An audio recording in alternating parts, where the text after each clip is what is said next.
решает не Сенат, а гвардия. У меня вот тут 60 тысяч гвардейских штыков. А у вас? Despite Miloradovich's insistence, one fact remained unchanged. Constantine had no intention of inheriting the throne. It turned out that Constantine, disillusioned by the power struggles within the royal family, had married a Polish woman and distanced himself from St. Petersburg, effectively renouncing his claim to the throne. This plunged the Russian Empire into a state of absurdity. For 19 days, the throne remained vacant. Nikolai pledged allegiance to his brother Constantine, who in turn pledged allegiance to Nikolai. The succession remained undecided. Miloradovich, oblivious to this reality, continued to keep Nikolai under house arrest, determined to force Constantine onto the throne. Meanwhile, the chief of staff, Dibich, aiming to stabilize the regime, decided to support Nikolai. He retrieved Alexander's woolen letters denouncing Pavel's revolutionary activities from Alexander's belongings. Dibich then ordered the arrest of Pavel, the leader of the Southern Society, and sent the will to St. Petersburg for Nikolai. Upon receiving the will, Nikolai intended to present it to the Privy Council and convene a meeting to discuss the succession. However, Miloradovich suddenly appeared, insisting that Constantine was the rightful heir to the throne. Nikolai countered that Constantine had already pledged allegiance to him in Warsaw and that Miloradovich's stubbornness was the cause of the current chaos. At that moment, an officer rushed to find Pavel, attempting to stop him from going to Tulchino. The officer warned that Dibich's summons was a trap to arrest Pavel. Panicked, Pavel decided to surrender to avoid the arrest of all Southern Society members. His subordinates disagreed, arguing that surrendering would lead to all of Pavel's followers being branded as traitors. Я вел вас к победе, а не на убой. Не успели. Мы не пролили ни капли их подлой крови. И даже если нас не казнят, мы мученики за свободу Отечества. Мы первые жертвы Великой войны. А это значит, война началась.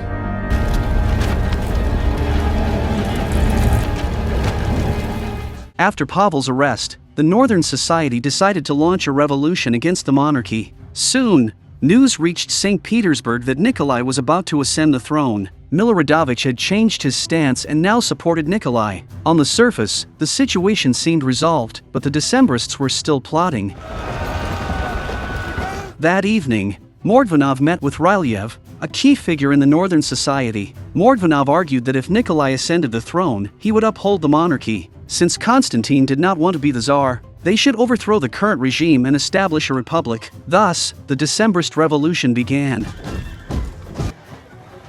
To prevent Nikolai's smooth succession, they appointed Trubetskoy as their leader. Although hesitant, Trubetskoy ultimately agreed. Если прольем кровь, не победить никому. He then instructed Rylyev and others to rally the military units at the Senate Square to block Nikolai's ascension. Trubetskoy also drafted the manifesto to the Russian people, declaring the overthrow of the Tsarist government, the convening of a constitutional assembly, and the abolition of serfdom. The Moscow regiment raised their banners and charged against the monarchy. Despite the biting cold of Russia, the young revolutionaries were filled with fervor. They marched resolutely toward their vision of an ideal world. In the square, the young men formed battle ranks, awaiting Nikolai's arrival. Besides the young warriors, over 20,000 ordinary citizens had gathered in support. Meanwhile, as Nikolai took his oath, Miloradovich rushed to the scene. Upon learning of the situation in the square, Nikolai angrily ordered Miloradovich to stop the gathering. That day, Grand Duke Gustav sought out Sergei, attempting to persuade him to abandon the revolution. With Pavel already arrested, Gustav couldn't understand why they persisted. Sergei remained silent in the face of these pleas. After Grand Duke Gustav left, Sergei immediately found his comrade Bestuzhev and informed him that the revolution in St. Petersburg had begun. Нет. Дело кончено. In St. Petersburg Square, young officers divided into two lines, facing off. One side shouted, "Pledge to Constantine," while the other cried, "Pledge to Nikolai." Ура, Константин! Ура, Николай! Ура, Конституция! Ура, Константин! The standoff was tense. Conflict seemed imminent.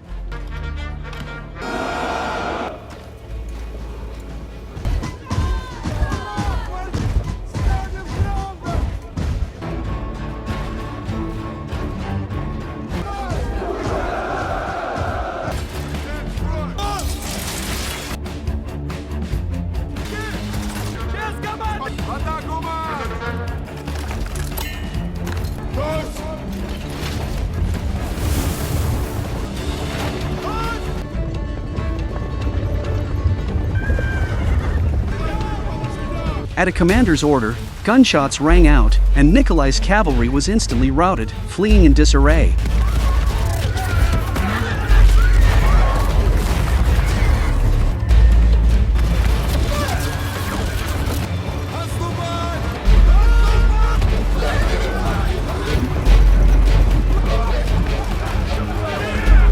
After their initial victory, some young soldiers wanted to pursue and continue firing, but their commander held them back. Overjoyed by their success, they fired their guns into the air, convinced that the revolution would triumph. A group of young revolutionaries heading to the square unexpectedly encountered Tsar Nikolai. Everyone expected them to assassinate the Tsar on the spot, but the leading officer merely said, "We fight only for justice," and continued toward the square.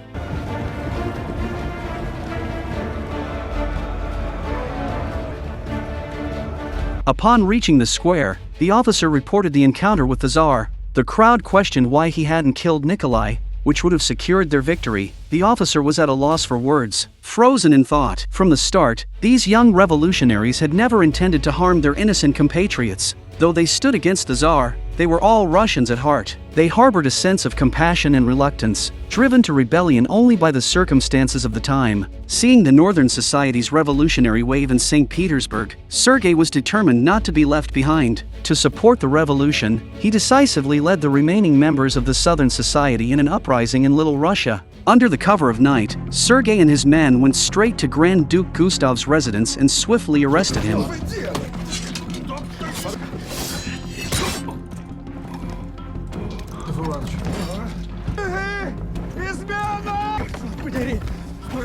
They then took control of Gustav's troops. Meanwhile, in the square, Nikolai saw the situation turning against him and ordered cannons to be brought in. This decision horrified the Privy Councillor, Mordvinov. He urgently tried to dissuade Nikolai, asking if he truly intended to begin his reign with such bloodshed. However, Nikolai remained unmoved, his decision unchanged. An officer was then sent to the Decembrists' ranks, warning them that if they surrendered now, all would be forgiven. If they continued to resist, the Imperial Guard would open fire without mercy. The revolutionaries were unmoved, even firing their guns in defiance as the officer left, demonstrating their resolve to fight to the end.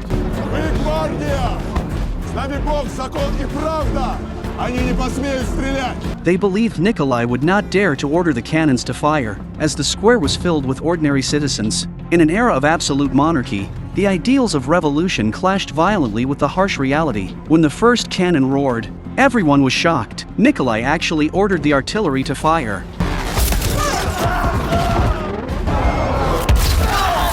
Dark clouds loomed over the city as the young revolutionaries, filled with passion, faced the cold reality of cannon fire. The stark contrast between their ideals and the harsh truth was heartbreaking.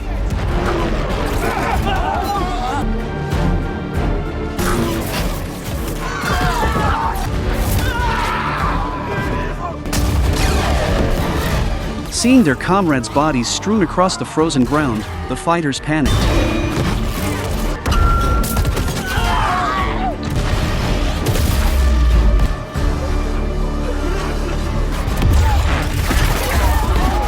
To avoid total annihilation, they were forced to retreat. The young men couldn't comprehend the Tsar's cruelty. They only wanted to establish an ideal nation, so why had it come to this? Perhaps they had underestimated the ruthlessness of the monarchy and were unprepared to face heavy artillery.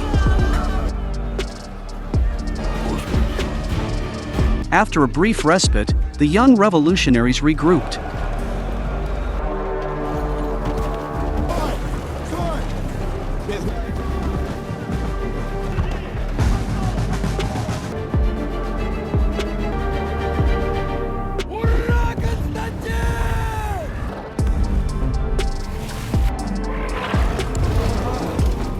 With a roar of defiance, they charged toward Nikolai's forces. But it was a desperate, futile effort. Surrounded by cannons and modern heavy weaponry, they stood no chance.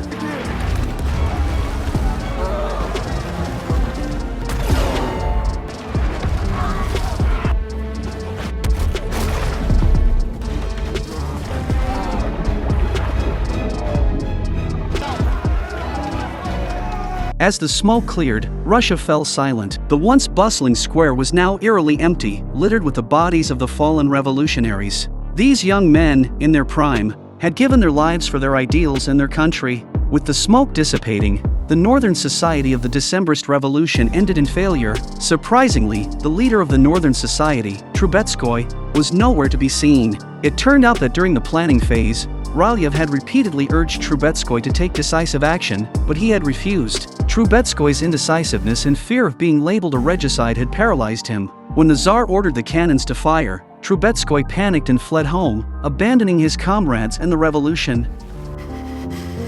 As the last leader of the Decembrists, Sergei learned of the Northern Society's defeat but decided to continue the revolution in Little Russia with the remaining Southern Society members. However, Tsar Nikolai acted swiftly. After suppressing the Northern Society, he turned his attention to the Southern Society. Sergei's revolution had barely begun when his forces were surrounded by the Tsar's army.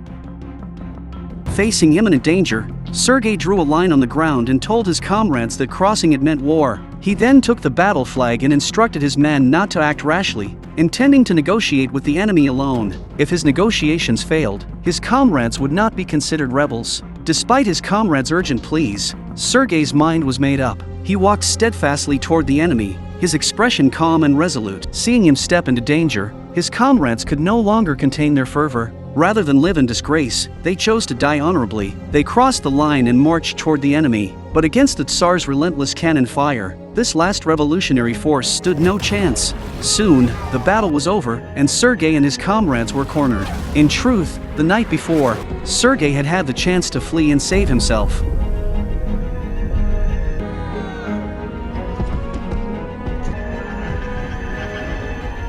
His wife, Anna, had desperately pleaded with him to abandon the revolution. She offered to beg her father to intercede with the Tsar, but Sergei's resolve was unshakable. From the moment he embarked on the path of revolution, he never considered retreat. The following morning, the Tsar conducted secret interrogations of the young revolutionaries involved in the uprising. The first to be questioned was Trubetskoy, the leader of the Northern Society. The Tsar demanded to know why he had fled during the revolt. Trubetskoy explained that he had fled to avoid seeing more bloodshed and to escape the stigma of regicide. The reason they organized the revolution in the first place was because achieving universal peace was their lifelong dream. Nikolai responded helplessly, stating that their treasonous plans, occurring before his ascension, left him no choice but to act against them.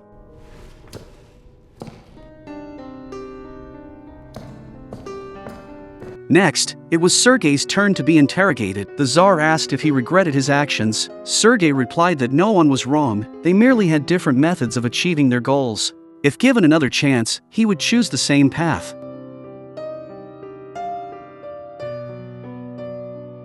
Тебе жалко его? Их казнят.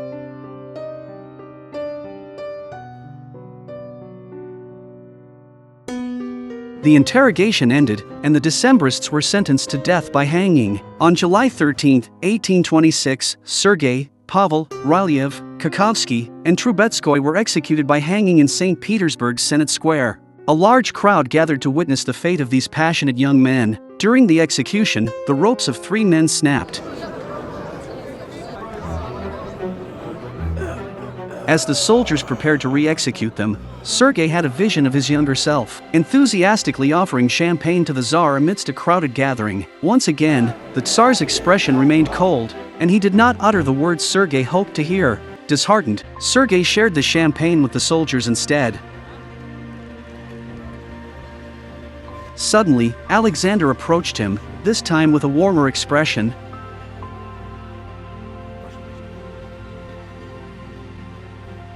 Виктория, господа!